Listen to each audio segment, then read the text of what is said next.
Hello YouTube. It is 1 in the morning. So I think we all know by the title what this is about.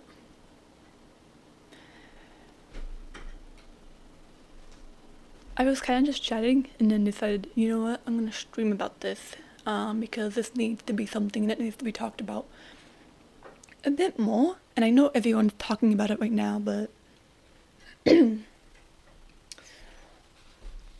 there's a lot of stuff that's also being said that just blows my mind. And so I think I'm gonna be here to address some of it. We're gonna have a fun chat. So, the coronavirus.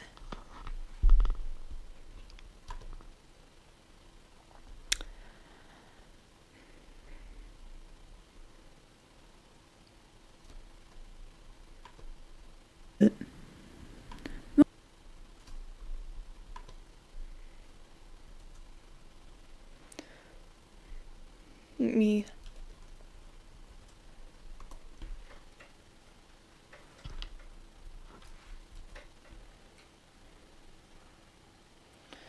Okay, so I've been hearing a lot of stuff, especially from some of the people I live with. By some, I mean one person. Hello! But it's just one person I live with. Another one, my father, he's surprisingly agreeing with me on a lot of stuff. But there's been some things that I've been hearing that's complete baloney. It's baloney. I think it's...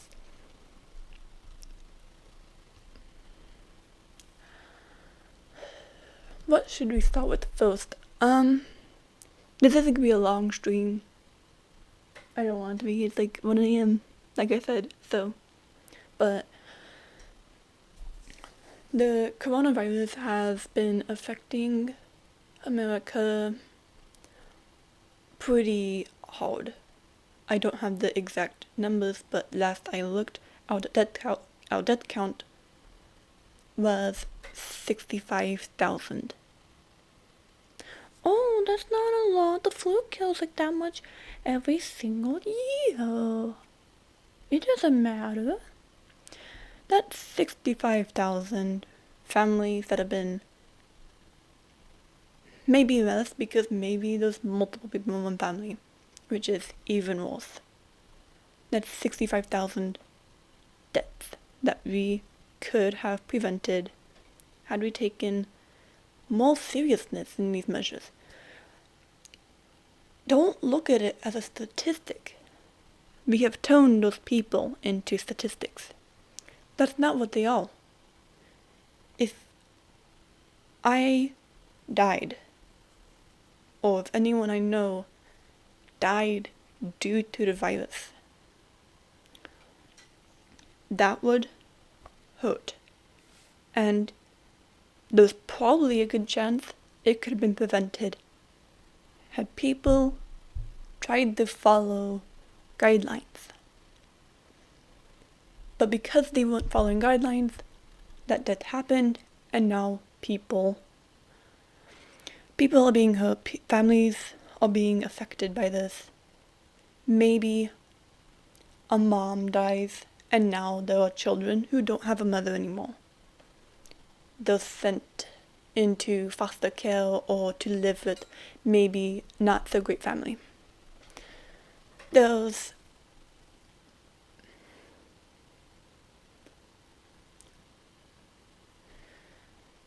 just blows my mind that people just say, oh, but people die every year from the flu.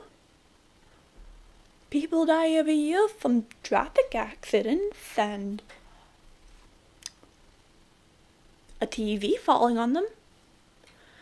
Yes. But we are actively trying to prevent those. Because people are not just statistics. If I died, I'm sure everyone I know at work, my family, my friends, my schoolmates, won't see me as just, oh, people died from the flu. She probably would have died from the flu or something like that. They're gonna be upset. And if someone I know ends up passing away because of the virus, that's how I'm gonna see it. Not as, oh, well, it's just another person dead. It's not. And I think the problem here is that it's just a number, and so people don't realize the gravity of the situation. And that's just one of many things that I have to talk about. It's just a small thing. That's just a small thing. I think the biggest concern right now is all these protests about the stay-at-home orders, and if you've heard what's going on in Michigan, that's very, very strict there. Very strict. And people are getting mad, people are protesting, people are walking in the streets. They're doing that here in California. I think they're doing that in Washington. They're probably doing that anywhere. And their decision to go out there and protest the stay-at-home orders, to not care about other people. It's my body, my choice. And keep in mind, these are the same people, at least from what I've seen, some of them are the same people who are against abortion. So the my body, my choice thing is kind of hilarious because they oppose abortion. What are my opinions on abortion? I don't know. And frankly, that's not what we're talking about here. But my body, my choice. If I go out though, if I go outside and I decide to not follow social distancing orders, if I decide to, because the state of California has a statewide face mask regulation, you have to wear a face mask in public. If I decide not to follow that, if I decide to go out and buy video games, it's not just me. There are many people who are going to do that as well. Because people are selfish. My body, my choice. Sure, I choose to get sick. That's on me. But because I have gone out, I have interacted with people, maybe I'm asymptomatic and I don't know I have the virus. Maybe I got it and then I started spreading it to other people because maybe this surface here has the virus on it. I touch this surface and then now I'm going around touching other places and contributing to its spread. And then someone else gets sick, more people are getting sick, more people are dying. That's preventable. I do not need a video game. I do not need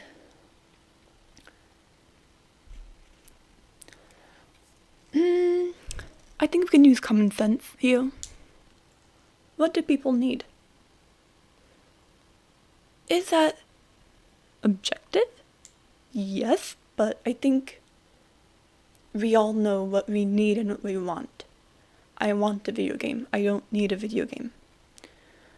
I want a laptop. I don't need a laptop. I want a puzzle. I don't need a puzzle. If I choose to go outside and I get sick, I have now spread the virus successfully to other people. The people in my house, because we are in close quarters, are going to get sick without choosing to get sick. It is not their choice to get sick. And maybe they end up dying. That's also not their choice. I also end up interacting with employees who are being forced to work or have to work due to money or due to the fact that people need to buy groceries. People need to buy groceries and water. They should go get toilet paper and baby diapers. They're also not choosing to go out. They have to go out to get essentials. But if there are more people outside, now, if we have, say, like 3 people in one room, there's not a high chance of the virus being spread to those people, because it's just 6 feet, and we're all wearing face masks. Those 3 people are not likely to get sick. But the more people don't obey this order, don't think it's their body, their choice, think they are free, there are more people in the room together, more chances for them to get sick, and then to go to another store and spread it to other people. If we have 3 people who get sick from one person, they go to 3 stores, a few people could get sick. But if there was 20 people in that one area in the store, and all 20 people get the virus, that's now way more places that they can take it to, way more chances that they can spread it to other people. You increase the numbers, you increase the risk. You increase the counts of virus cases, you increase the counts of death. Because it was your choice. It is not our choice to need to eat food. It is not my choice. In fact, I can choose to quit. My company has made it such that if I feel the virus, I can take unlimited sick leave. It's unpaid, but if I do not want to work, I can take unpaid sick leave. A lot of companies are not providing that, and then some people need the money or the fact that we just need workers because we need to keep the store safely open because it's a grocery store. If everyone starts quitting, no one's stocking, no one's selling food, we're kind of screwed. So it's not our choice. It's not my choice. And if you look at the bigger perspective, for me to go to work. And from what I've seen with my own 2 eyes, the longer the stay-at-home order has gone on, the more our sales have increased, and the more people have come into the store. The more people I, as a cashier, have had to ring up and interact with and touch the products of and talk to them, and because I can't really obey the 6 feet thing when I'm trying to ring up somebody, and there's nothing protecting me from them, there's nothing between us, I can get the virus from them. And then I can spread it to every single person I interact with. Even if I don't get it because it's on my gloves. If I'm touching items, I am not giving it to anyone who touches these items and touches their face, touches their mouth, touches their children, touches another surface.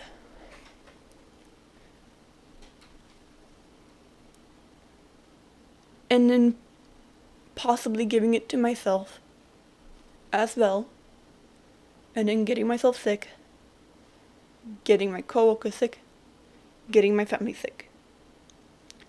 Because people couldn't follow a simple request to stay home.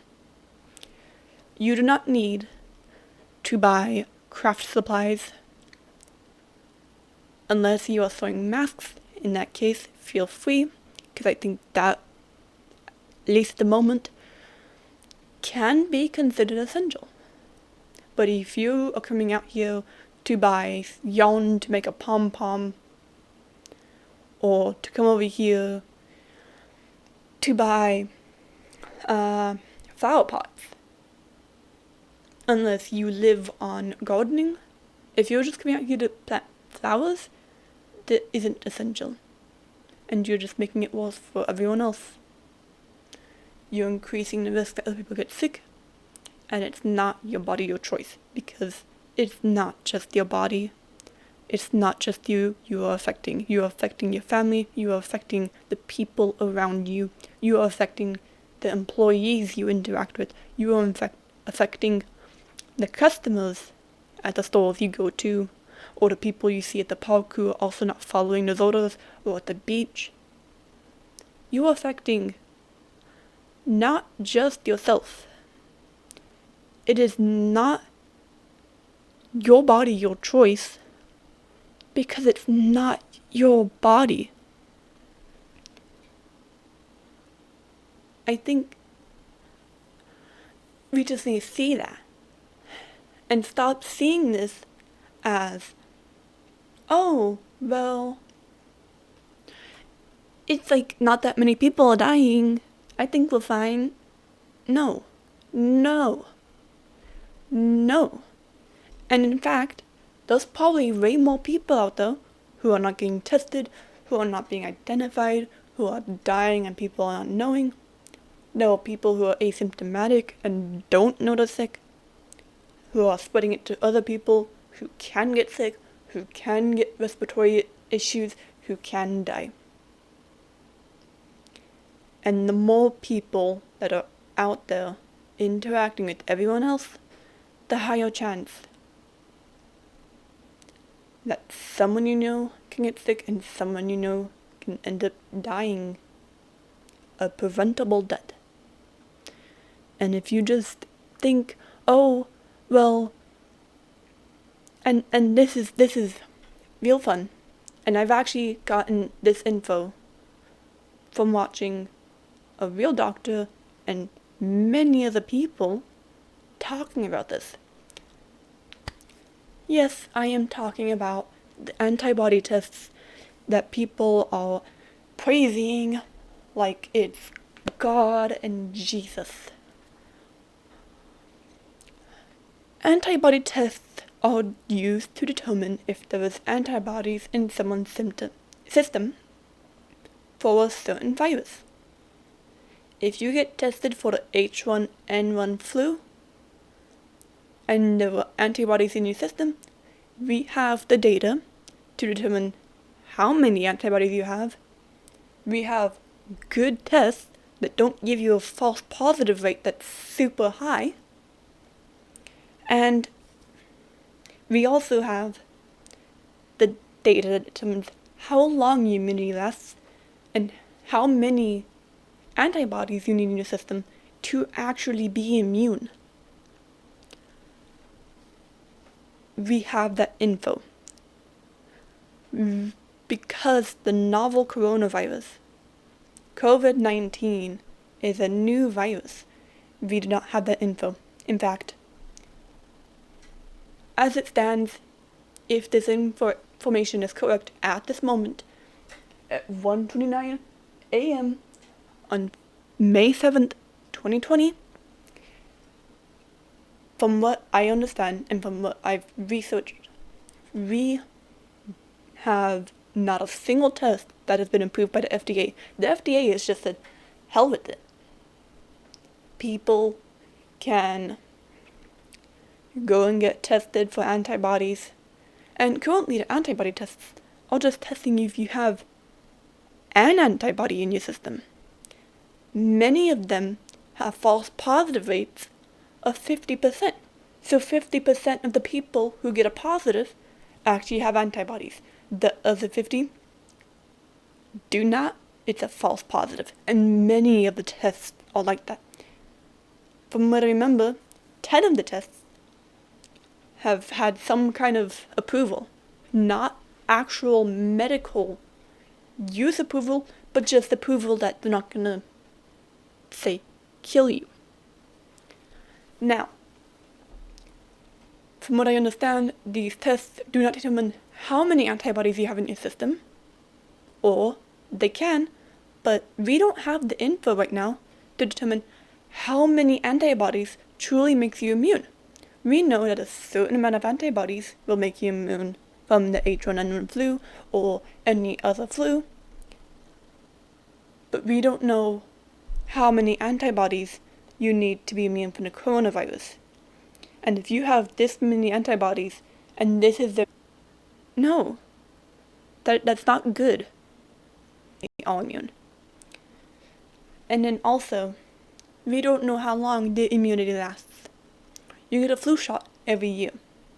There are some shots you get as a child. There are some shots you get a few times with booster shots, because we didn't have the data to determine how long that immunity lasts. If you get the coronavirus and you have antibodies in your system, and you are truly immune if you have enough, first off, we can't test it really well because that's not allowed. So, if you happen to have enough antibodies in your system, you could be able to get sick a month from now. You could be able to get sick 10 years from now. Maybe this immunity lasts 10 years, but we do not know. We do not have that info.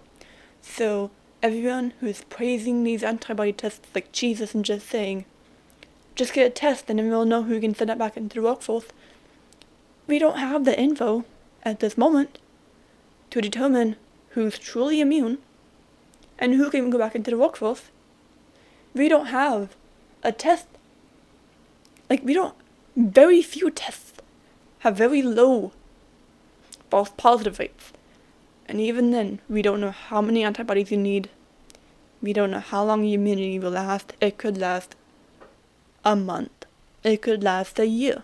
It could last 10 years. But if you go back into the workforce thinking you're immune, that's gonna cause problems. People are gonna be overconfident, and they're just gonna be less likely to follow the social distancing rules or the face mask orders. And while the face mask won't protect you, it will protect everyone else from you. Because even breathing spreads the virus. If I'm sick right now, me talking spreads the virus. So, on all three of those things, that's what I wanted to address. And that's kind of all I have to say on this topic.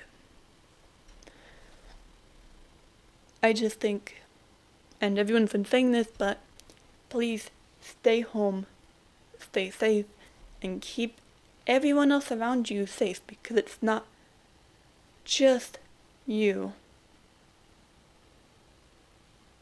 It's everyone else around you.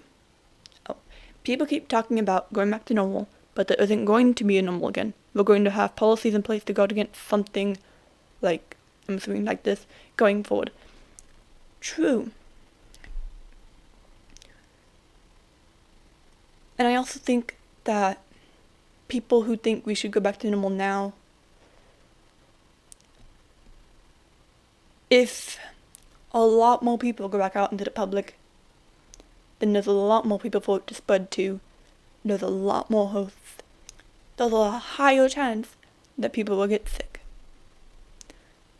So especially now, when we have no antibody test that works, we don't have a cure, we don't have any kind of treatment, other than if you're dying, we're going to put you on a ventilator. That's not effective. That's not effective at all. People are still dying, even on the ventilators. We don't have any way to very well protect us.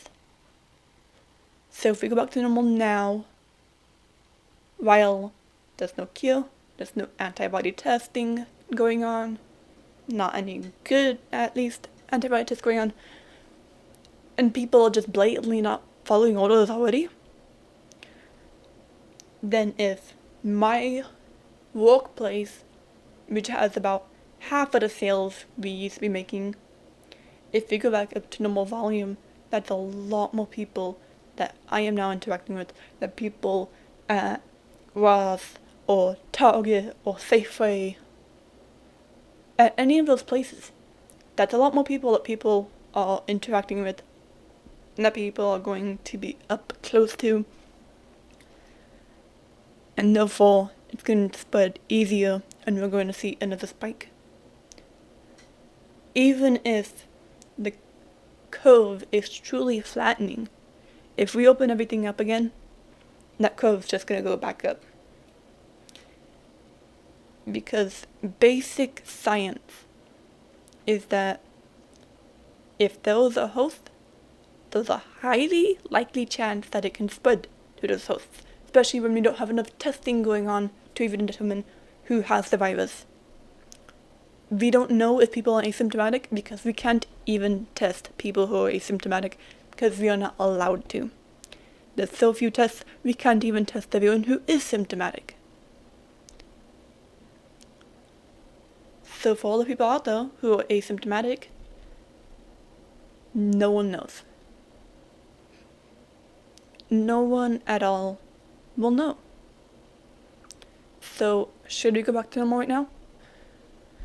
No, and even if this does continue on for a long time, I think rather than letting people die, we should stay home. And this whole thing about the economy and stuff, if everyone starts dying, then there's not really gonna be a very good thing. At least I would assume not a very good thing if people are dying. And if you die, then you're not paying your bills. Would you rather be poor and alive or dead? It's really,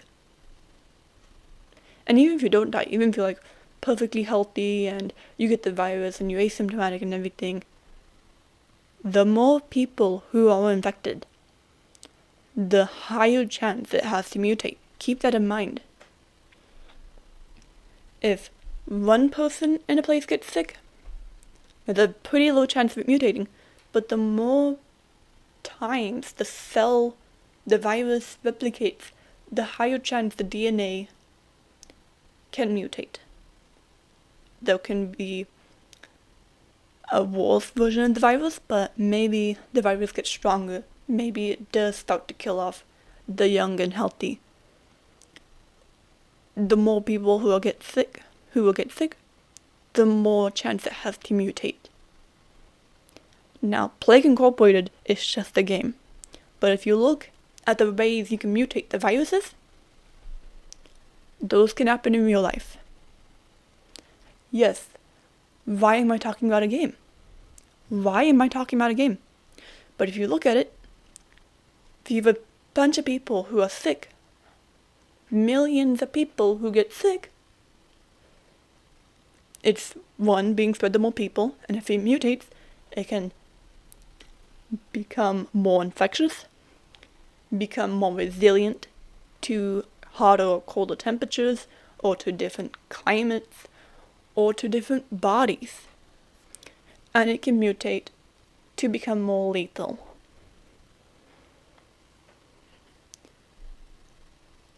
So, while all these young people out there are just saying, I'm young, I'm healthy, I'm fine, besides the fact that people young and healthy are dying, keep in mind, if you get sick, and everyone around you gets sick, and everyone starts getting sick, the virus can mutate, especially if there's more people getting sick, because then there's a higher chance of it mutating. If it mutates 0.1% of the time, and you have 10 people sick, that's a very low chance to mutate. But if you have 1 million people who are sick, that's a very high chance it can mutate in a few people, and then become more infectious and start killing more people. Like young and healthy people, like me, like you, like half the Walmart staff right now. So, once again, stay home, stay safe, and for the love of God, protect those around you and stop being selfish. This is Mia. That's the end of the stream.